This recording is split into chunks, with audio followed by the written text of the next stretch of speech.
Hello everyone, কেমন গরম পড়েছে বলো সবাই।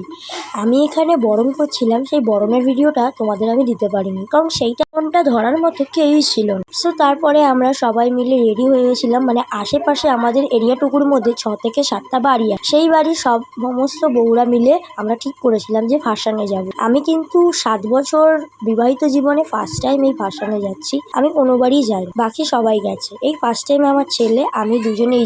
চলো, এখানে কিন্তু আমরা রাস্তার মধ্যে কিন্তু লরির মধ্যে, মানে ছোট হাতি যেগুলো হয় তার মধ্যে উঠেও পড়ে খুব আনন্দ করতে করতে কিন্তু যাচ্ছিলাম। তারপরে অনেকটা রাত হয়ে গেছিল, তখন বাজে রাত প্রায় 11:30। অনেকটা এনার্জি লসও লাগছিল, পাটা ব্যথা করছিল, কারণ সারাক্ষণ দাঁড়িয়ে 2 থেকে 2.5 ঘন্টা দাঁড়ানোর পর অনেকটা পা ব্যথা করছিল। আরো আমাদের সাথে আরো অনেক ঠাকুর যাচ্ছিল, রাস্তা দিয়ে যাওয়ার সময় মানে অনেক ঠাকুর দেখো। তারপরে আমরা আগে হয়ে গেছিলাম আর আমাদের ঠাকুর পিছনে হয়ে গেছিল। আর এখানে পাড়ার দাদারা সবাই মিলে চিল্লাচ্ছিল যে আসছে বছর আবার হবে অন্নপূর্ণা মাইকি, মানে যেটা বলে সমস্ত ঠাকুরের প্রতি। দেখো, গঙ্গার পাড় দিয়ে কিন্তু আমরা চলেও এসেছি, খুব আনন্দ করতে করতে কিন্তু আমরা এসেছি। তারপরে এখানে আমরা লাইন দিচ্ছিলাম, আর আমাদের ঠাকুর মানে আমার হাজবেন্ড কিন্তু ঠাকুরের ঘরটা নিয়ে একটু দাঁড়িয়েছিল, তারপর একটু নাচানাচি হচ্ছিল, মানে ছেলেরা মিলে একটু নাচানাচি করছিল, তার সাথে বাচ্চারাও যোগ দিয়েছিল।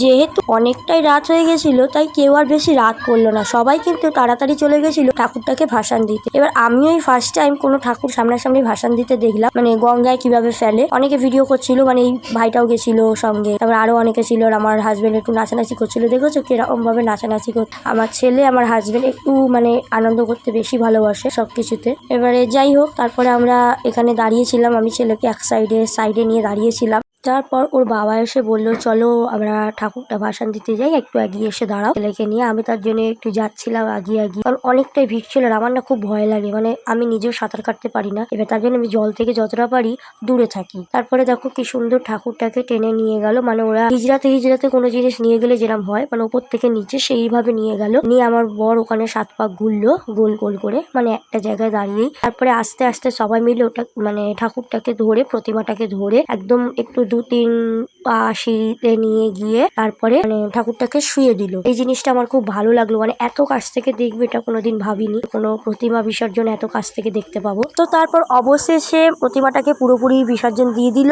তারপর জল দিয়ে আস্তে আস্তে সবাই বলছে ঠেলে দাও ঠেলে দাও, মানে আরো মানে জলে হাত দিয়ে ঠেলতে ঠেলতে জল একেবারে মাঝখানে চলে গেল। আর ওখান থেকেই আমরা গেছিলাম ভূতনাথ, মানে ওই গঙ্গা থেকে একেবারে ভূতনাথ কাছাকাছি। তারপর আমরা ভূতনাথেই চলে গেছিলাম। কিন্তু একটা খারাপ বিষয়, আমি ঠাকুরের মুখই দর্শন করতে পারিনি, কারণ এখানে নাকি সকালবেলা মন্দির খোলা থাকে আর রাতের বেলা বন্ধ। আমি ফার্স্ট টাইম গিয়েও ঠাকুরের মুখ দর্শন করতে পারলাম না। যাই হোক, নেক্সট বার যদি কপালে থাকে হবে। তারপরে আসার সময় মানে এখানে খুব এত গরম ছিল, কিন্তু এই পতাকাগুলো দেখে বোঝা যাবে যে একটু গঙ্গার ধার বলে ভালো একটু হাওয়া বইছিল অল্প অল্প, কিন্তু এতটা সিদ্ধ হয়ে গেছিল আমার লাস্টে আমাকে দেখলে বুঝতে পারবে আমার অবস্থা খুবই খারাপ হয়ে গেছিল। আর তখন রাত্রির বাজে প্রায় 12টা বেজে গেছে, 12:30 বেজে গেছে, মানে আমরা তখন ওখানেই দাঁড়িয়ে আছি। যেহেতু অনেকটা রাত হয়ে গেছে, তাই ওখানকার দাদারা, মানে ওই দাদারা যারা গেছিল, দাদারা ঠিক করলো যে রোল খাওয়া হবে। আর আমাকে দেখে মনেই হচ্ছে করুণ দুর্দশা অবস্থা, মানে এতটাই টায়ার্ড হয়ে গেছি, মানে আমি জার্নি নিতেই পারি না, মানে এতটাই কষ্ট হচ্ছে আমার যে মনে হচ্ছিল বাড়ি গিয়ে কতক্ষণ আমি শোবো। তারপরে যাই হোক, তারপর ওখান থেকে ঠেলে ঠুলে আমাকে তোলা হলো, মানে উঠলাম, তাও দাঁড়িয়ে দাঁড়িয়ে যাওয়া হচ্ছে, মানে